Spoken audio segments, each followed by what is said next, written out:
Well, Anthony Jordan, great job down there interviewing the top three. Missed a chance to ask what Macaulay Bishop's cat thought about the race. But there we go. I'll teach him. Don't worry, ladies and gentlemen. Junior TKM up next.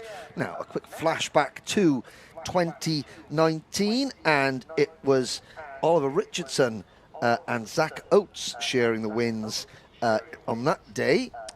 Oates went on to win the title. Last year, it was Louis Harvey in the Classen Motorsport team who took the win here at Kimbolton. Harvey went on to win the title. Last time out at Shennington, however, round one, it was Alistair Cresswell, Alfie Garford and James Morley, the top three in the final. And there is the 2 plate of Alistair Cresswell sitting sweltering in the heat, just thinking about what he's going to do next one. So Alistair's taken 2 wins in this class in the British Championship since the start of 2019. That puts him joint third with Harry Yardley Rose on the all-time Junior TKM Motorsport UK Roll of Honour. Rhys Lomax is the only other driver in this race who has won a race in the Junior TKM category.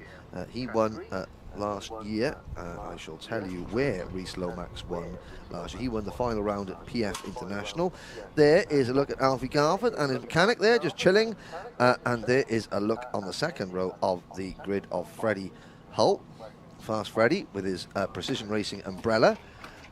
There's the number 59, so that's Leon Frost. 5th on the grid, Tim Wilson Motorsport team. And again, Leon just sort of, again, waiting to the last minute to put his gloves on. Obviously, he's going to put his race gloves on, but he's waiting for a minute just because, again, he wants as little time as possible in all your safety equipment because it is very, very, very hot indeed. There was Tyler Harris. Hasn't Tyler done well to move up the order? Now, James Morley, who came into this weekend tied on points with Alistair Cresswell. Now, obviously, drivers score points in the heats and the pre-finals towards the championship.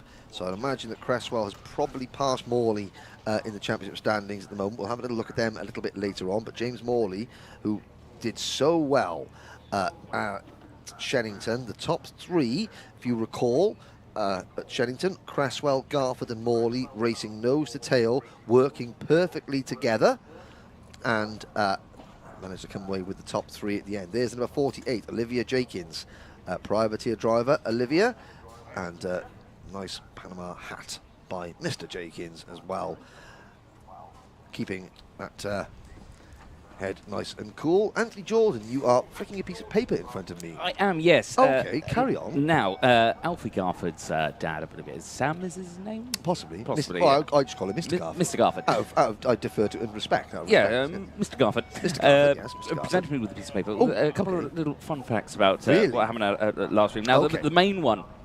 Kelly Garford commented last week, Yes. or the last time out well. at Shannington. Go Alfie, drive the Off it. off it. Yes, indeed. That's his mother.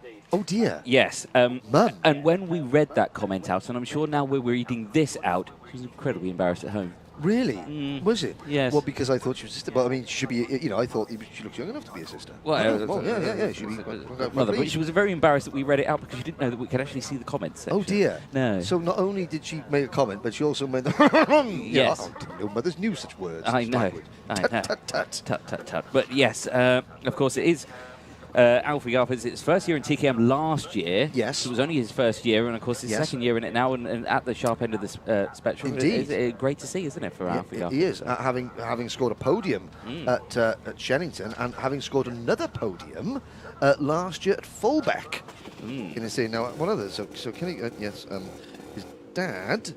Oh, Mr. Garford raced in the 90s and noughties in TKM.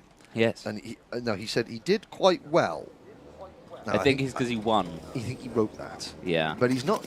Well, you know, he's not doing as well at the moment as young Master Garford. Master Garford, yes. Right, well, there we go. Thank you very much for a few of those fun facts. There is now here's a driver that's not having so much fun today. That's number 7, Rhys Lomax. First of all, he's doing 2 classes, but he is luckily okay after that incident that we saw in the pre-final. Now let's have a little look, shall we, at the full starting lineup. Pole position, Alistair Cresswell, kart number 2, alongside fellow privateer, Talco supported driver Alfie Garford in kart number 9. On row number 2, James Morley for the Tim Wilson Motorsport team and Precision Racing's Freddie Hull. Then it is Leon Frosty Frost on the inside of row 3 alongside Tyler Harris, recovering well after missing qualifying. He starts 6th. 7th is Olivia Jakins and 8th is Dara McInerney. 9th is Aidan Mitchell. Good privateer effort this weekend from Aidan, and Jake Almasawi starts on the outside of row number 5. Carl Casibanti, the Anglo-Jamaican driver, and Joseph Booth. Watch for Joseph to be coming through. He got caught up in an earlier incident. He starts on the outside of row 6. Then it's Harvey Jones and Reese Lomax, Charlie King and Aditya Kulkarni, who has obviously been excluded from the pre-final. So we've got lots of fast drivers starting at the back. Watch for number 45. Joseph Booth starting 12th, number 7, Reese Lomax starting 14th, and number 16, Charlie King starting 15th. Let's see, but of course, that means that Garford and Cresswell and Morley, last round's top 3, potentially has got a chance to pull away at the start, but not everybody made it round the first corner cleanly in the pre-final. Let's see if they can do it this time. Indeed. Looks like a nice controlled start then from the junior TKMs.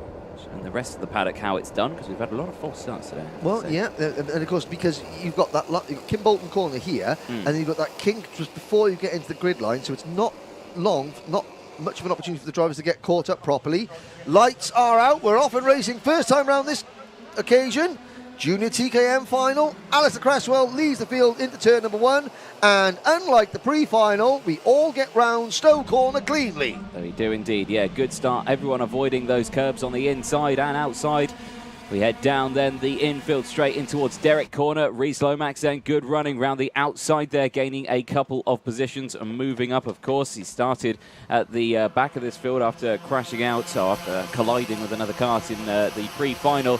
Back here now in the final and running well. Of course, these 15 minutes plus that one additional lap. We are nearing the last section, and a clear breakaway at the moment. Was that the 24? That was Freddie Hill making a good move there, a committed move into Kimbolton Corner. Yep. But it's like we were at Shellington. Here are the top 3, Cresswell, Garford and Morley, trying to pull away from the chasing pack. Now let's have a little look to see where, well, Reese Lomax already up to 8th, Joseph Booth already up to 9th, and Charlie King up to 13th. So those 3 drivers that we said to watch are already making little bits of progress. There's the 45 of Booth. There's the 7 of Lomax, ahead of Carl Casibanti, his Klassen Motorsport teammate. Those 2 very distinctive ARC karts with the blue, black and white liveried. But all 16 drivers in a line, coming up TKM straight and into the final corner. And there's a move, Morley passing Cresswell for 2nd. So Cresswell moves from 1st to 3rd. Garford takes over the lead, and James Morley up into P2. Yeah, good running from that one. Morley working hard. Of course, he finished 3rd last time out at Shennington, and he's wanting to change that up because, of course, he is leading the championship. Well, he was leading the championship before the points, I don't think, have been added. I've not checked them, but I'm sure that we can be checking them a little bit later on in the race. Of course, it's not right now. A little bit later on, but yes. But yeah, a great running from that. Reese Lomax as well, number 7, moving up more positions, now up into P7, running very well there, redeeming himself from previous sessions. Oh, there we go. We're going to move there just in front of this group that you're seeing on screen, and there's Reese Lomax. So I would imagine that Reese was quite upset about being taken out in an incident that had nothing to do with him in the pre-final. So he has got his dander is up, as they would say. Yes. And he's trying to get to the front as quickly as he possibly can, because we've got 12.5 minutes to go, but the more that these 3 work together, the further away they will get, although Freddie Hull in 4th place is hanging tough at the minute in that precision racing kart. Behind him is Leon Frost in 5th, and then it's Lomax in 6th on an absolute tear. Oh, yes, indeed. He's really piling through that field as it stands. The 24, though, of Fast Freddie Hull is moving up as well. Number 4. Oh, the 88 getting nerfed out wide there. Who's that? That's Tyler Harris, yeah. Yeah, goodbye, Tyler. that was Joseph Booth, again, another driver who didn't have a chance. He got caught up in that first lap incident in the pre-final, didn't have a chance to show what he could do, and elbowing his way through there. Tyler Harris sort of like scurrying back onto track into 8th position just behind him. Adita Kulkarni into 9th as well. So a lot of drivers making good progress from the back of the field. Indeed, indeed. So, as you see here, Garford leading the way from Cresswell, from Morley, and that 24 of Freddie Hull didn't finish last time out at Shennington in the final. No. And, you know, here in 4th place, looking very strong, closing in on that top group. He's in a nice, clean area here, and he's just trying to latch on to the back of that front 3. Yep, so on to lap number 5.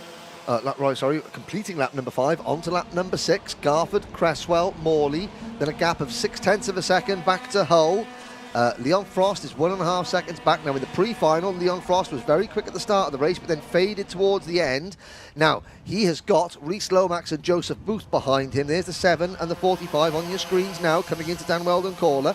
The thing that they've got to worry about is the fact that they have used a lot of their tyres and have been very aggressive in the early going. Have they overcooked their tyres? Well, Lomax losing a place now. Maybe Lomax, who blitzed his way into the top 6 in the first 4 laps of the race from the back of the grid, has he overheated his tyres? We'll see, because Joseph Booth is looking the stronger. There's a back end sticking out of the Charlie King's kart. He is also making his way up to the field, but now Garford and Cresswell trying to pull away from Morley, but Freddie Hull, that gap was 0.6 of a second. It's now down to less than half a second between the top 3 and Hull in 4th. Yeah, he's working very hard to close that gap. Still 10 minutes to go, plus that 1 additional lap, though. There it is on your screens. That doesn't look like a group of 3 and one person on their own. That just looks like one group of 4 now, doesn't it, with how close they are. Good stuff. So excellent stuff from this top 4, but again, not swapping positions, all staying line astern, working together to try and just break away from the main pack, to which they have done. So we're looking at a 4-way battle as it stands when we enter those last few remaining moments of this race. Whoa, what a shot there of King, going absolutely sideways under braking through turn 1. But Cresswell, once more, fastest lap of the race from 2nd place, 43.890. Yep, Morley just watching and holding, keeping a watching brief over these 2 in front of him. Now, we'll start, at the moment we can't see James Morley looking over his shoulder. There he goes. He now sees that Freddie Hull is closing in. That will change Morley's mindset, because at the moment all he can do is attack, because even if he goes offline to try and make a move, he knows that nobody's behind him to pass him. As Hull gets closer, he's got to sort of half think about attack, but half think about defending.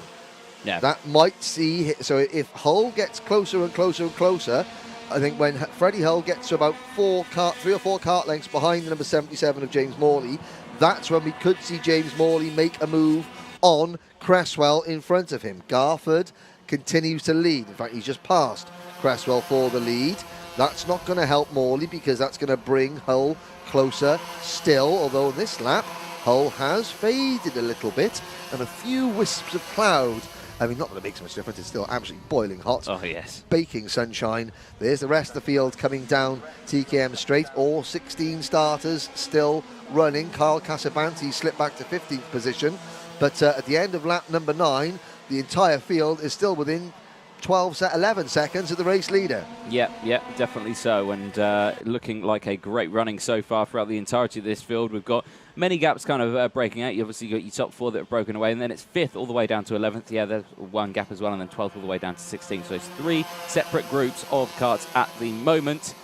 But that gap between Freddie Hull and the front 3 is starting to creep open. Yeah, it is. And you just saw Morley check over his shoulder again, coming onto the TKM straight there, just to double check to see where Hull was, and that's going to give Morley a bit more confidence, so he's going to be more inclined to sit and push these 2 rather than try to get past, because the danger from the rear is ebbing away slightly. Now, behind Freddie Hull, Joseph Booth has just got past Leon Frost into 5th position. Rhys Lomax has slipped back to 8th place behind Adita Kulkarni, and Charlie King, I've noticed, has just got past Rhys Lomax as well. So Lomax may be using his tyres too much, and we've got a kart coming off at Derek's corner there. That's a mechanical issue for somebody. I think that may, well, we're going to double check now. Oh, that could have been Tyler Harris. It was Tyler Harris out of the race. Mechanical issues for the number 88 cart. There he is, looking back at the track there. He pulls his cart off to one side, out of the way. Now, what can Freddie Hull do? He's kind of going to reload the weaponry, if you know what I mean, and go again. Well, you have to remember as well that these three drivers here at the top, this is exactly what we saw at Shennington. It was a controlled race, it was tactical, and they were just waiting for that prime opportunity to get the job done. And of course, just working together, not doing anything to, just hamper any time. So it's exactly what we saw at Shennington again. And something tells me that we could potentially see this throughout the season. Yeah, these three, again, working very, very well together. And I mean, there's Booth in the 45. Booth is now 5th. He's got two of his Tim Wilson Motorsport teammates behind him, Kulkarni in the 23 and Frost in the 59. Now they're going to act as rear gunners. They're going to try and push him up to head to Hull, but the gaps are beginning to grow. We're on lap number 13 now. I mean, the top three have got a 2-second advantage over Hull. Hull has got a 4-second advantage over this group on screen, led by the number 45 Booth, and who's now got the 59 of Frost right behind him. And coming into the picture is the black and green number 16 Classen Motorsport kart of Charlie King.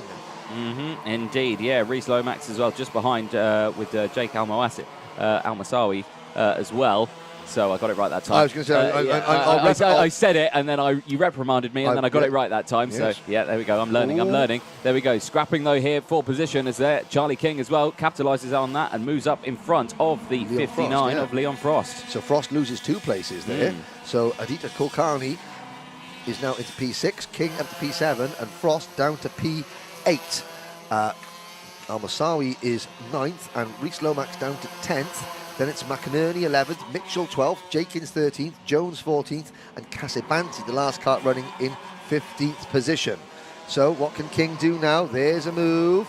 It seems as though the drivers that start at the back and came up to the field quickly, such as Reese Lomax, they're now fading as the tyres give up. And like Charlie King, who started at the back and didn't make too much progress in the early stages, now he is making moves towards the front, but the gaps between each position are much greater, because King in 6th position has got 1.3 seconds to make up to 5th, and the top 4 are well clear. There's the top 3, still Garford leading Cresswell and Morley. Yeah, and just thinking about this now, Freddie Hull is in a very big no man's land. He's 2 seconds adrift from the people in front. He's 3 seconds ahead of the people behind. So in a completely own sort of situation.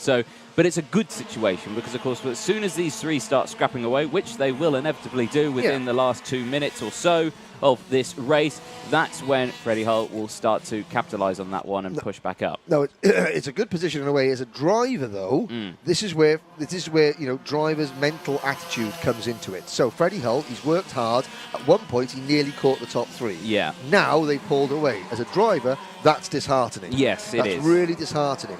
And when you get disheartened as a driver, you can potentially lose a fraction of concentration. You could miss an apex here. You could miss an apex there. Your pace slows off even more. You can't do that, however, because Freddie Hull, even though the leaders are pulling away, he needs to keep pushing and pushing and pushing, because the leaders will come back to him eventually. Don't know how much more they'll come back to him. I mean, he's 2.8 seconds down. It's going to take a couple of laps of battling to bring Hull back into play. But of course, if he loses a bit of concentration, if he gets too downhearted, that 2.8 second gap will become a 4.8 second gap, and then he really doesn't have a chance. No, exactly that. And so he's got to keep pushing on. He's got to keep his head down. Yeah, you have to. And you have to remember as well that these three are working together. They're using the slipstream, they're pushing each other, which is another reason why maybe he's falling back. It's not because he's making mistakes, it's because he's on his own. He hasn't got the slipstream, he hasn't got the pump draft, he's on his Jack Jones. Yeah, exactly that. It's 4 wheels working against 12.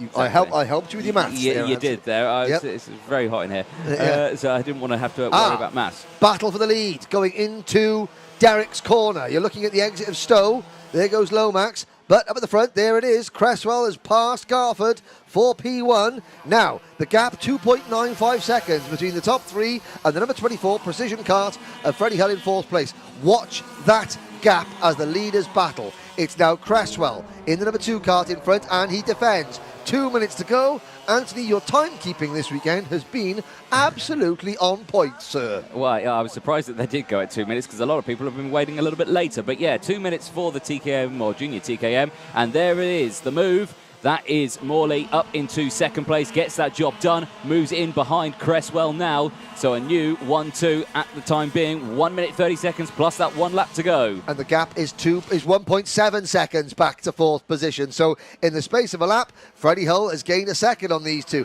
Now they went earlier because there's 3 of them. You know, Morley had to force the issue a little bit because it takes a lot longer to try and work your way past 2 karts. Cresswell defends down the TKM straight a little bit. Morley, will he look up the inside into Kimbolton corner? The answer is no. Oh, Garford trying to go round the outside of James Morley. He's going to get squeezed by the race leader. Here comes Morley at the inside onto the start-finish straight. Cresswell still has it. 1.3 seconds back to Freddie Hull. It's going to be a 4-kart battle for the lead before long as Cresswell squeezing him like a pimple coming out of Stoke corner there. Garford just about holds on to third place. Great close racing from these 3 at the front, but then look at that gap now. It's only 7/10 of a second. Fast Freddie Hull is slowly closing in, and now, like you said, it's going to become a 4-way battle in no time at all. There he is on your screen. The 24 is slowly closing in. 30 seconds left. Big look over the shoulder from Cresswell. Morley is still there. Morley hugging that inside line as well. Garford sweeps to the outside, tries to get the switchback move out of the final corner. Can't quite do it. What's the gap when they next cross the line? It was 7/10. It's now only 4/10. This battle is getting very intense now. Last lap board out this time. Next time around it'll be the last lap board. It's Cresswell side by side for second, Garford and Morley, and Hull has caught them. Now Hull's got the momentum, but now he's got a wall of karts in front of him. What can they do going into Derek's corner? Could be an opportunity for Cresswell to pull away. So Morley can't attack Garford now. If Morley attacks Garford now, Cresswell will go off and win this race. So Morley has got to go back to pushing. Freddie Hull has got to push. There's Morley checking over his shoulder. Cresswell doesn't need to defend coming into that corner, so Garford closes back in. Now Cresswell defends. Garford's going to get a good run. Maybe Morley's not close enough to push him down the main straight. They get the last lap board. Cresswell on the inside. Garford trying to go around the outside. This is where Cresswell squeezed Garford last time. This time Garford cuts back inside into the willows. Now it's going to be single file for the run, maybe into down the Imitsu straight. Cresswell defends. Morley having a little nibble at the inside of Garford. Falls back into line. Oh, it's going to be close, Anthony Jordan. One of these drivers is going to miss out on the podium. It's going to be a shame to see which one's going to be. But Cresswell leads with half a lap to go. Yep, great running then from the drivers. Only a couple more corners to go. Looking over the shoulder, hugging that inside line goes Cresswell. Garford cuts across the nose of Morley. They all still stay on the track. Again, furiously looking over the shoulder, but it could be a carbon copy of what it was at Shennington. It's going to be the same here at Kimbolton. Cresswell from Garford and Morley, and Freddie Hull crossing the line in fourth. Great finish. Yep, and the top 4 separated by 0.2 of a second. Wow. Alistair Cresswell's winning margin, 0.05 of a second. Good. Again, I said at the start of the day, Kimbolton, the spiritual home of TKM racing, and it doesn't disappoint as always. There is something about this track and that TKM engine that just lends itself to fantastic racing, as we just saw. Behind the top 4, 5th position, Joseph Booth from 12th on the grid. Then Charlie King coming home in 6th position. Adita Kulkarni in 7th. Leon Frost finishing in 8th. Jake Almasawi in 9th. Reese Lomax rounds out the top 10. Then Dara McInerney in 11th, Olivia Jenkins in 12th, Aidan Mitchell 13th, Carl Casabanti 14th, and Harvey Jones rounds out the top 15. Tyler Harris sadly failed to finish. There is last year's vice champion in the number 2 kart. Looking, can he maybe potentially swap that 2 for a 1 this year? He comes into Parc Fermé, and behind the number 1 barrier, Alfie Garford will be there in P2, and James Morley for Tim Wilson Motorsport comes through in P3. As Tyler Harris's mechanic trudges across the circuit there to collect Tyler's stricken wagon. And very shortly, Anthony Jordan will be down there in the pit lane. I'm glad that Anthony gets to do the running as always on this stifling hot day, but then again, his legs are slightly younger and fitter than mine. But that's 2 wins out of 2 finals for Alistair Cresswell. In total, that's Alistair's 3rd Junior TKM win, moving him to 2nd on the all-time winners list alongside Oliver Richardson. But Anthony Jordan is down with Alistair, Alfie and James in the pits.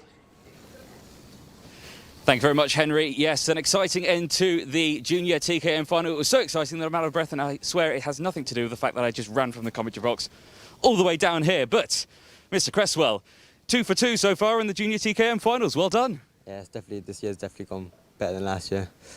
Pretty much a carbon copy of what we saw at Shennington. Same sort of tactics and all the way through. It must have been hard to think about. And, of course, with the heat this time around, a lot more challenging. Yeah, very sweating a bit, and same 3 at the front pushing away, and did exactly the same, sat behind Alfie and just went for the move and defended from there. I mean, you know, you were swapping positions all the way through that race, but again, the final pivotal moment, constantly looking over your shoulder, again, positioning that car beautifully to just hold that defensive line all the way around. A great result. Thank you. Excellent stuff. Great chat there with our race winner, Mr. Cresswell. We'll head to Alfie Garford. Alfie, now, exciting race. We had some notes brought up from your dad, I believe it was. The most one was the comments that your mother made on the stream, and she didn't know that we were going to read them out, but we did. Yeah, a great result, and you must be very pleased with that one. Again, another 2nd place, a good start to the season. Good points all day, really, but obviously could have been a bit better. But there's not really much to say. It was just a good race.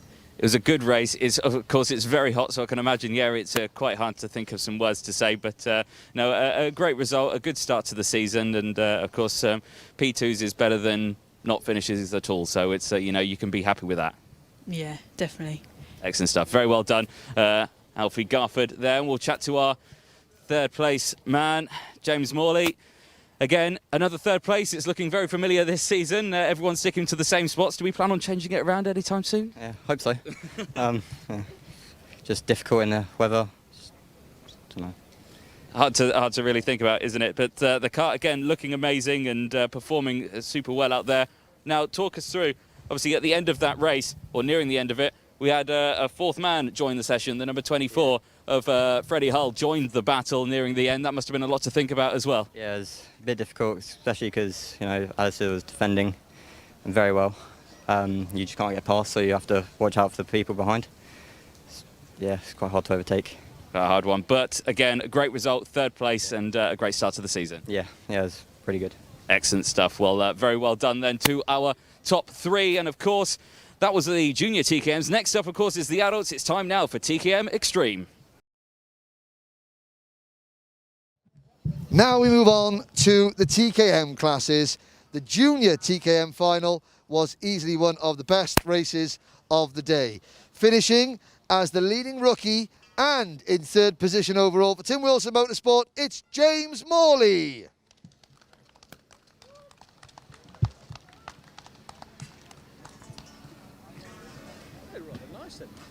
Yeah. What's the matter? Did it die?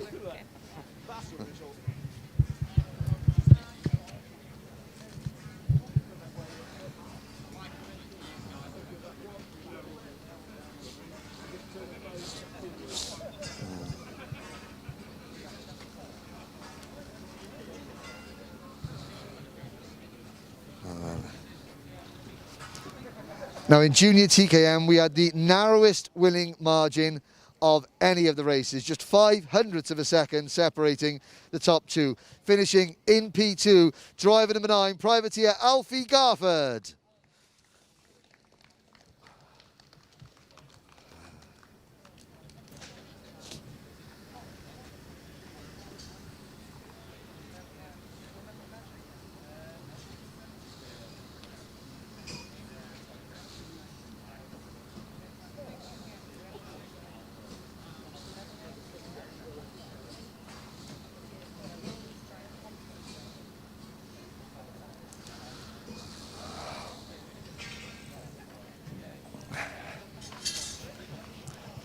But your winner, it's his second win of the season. He not only takes home the winner's trophy, also the trophy for the best privateer, along with winning mechanic Nick Cresswell. It's Alistair Cresswell.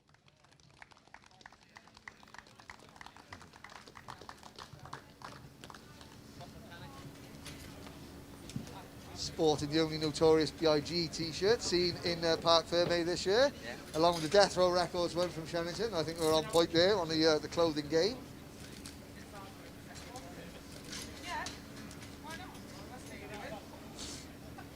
There's also a voucher from Talco in there for, so you can go and repair all the parts that you broke.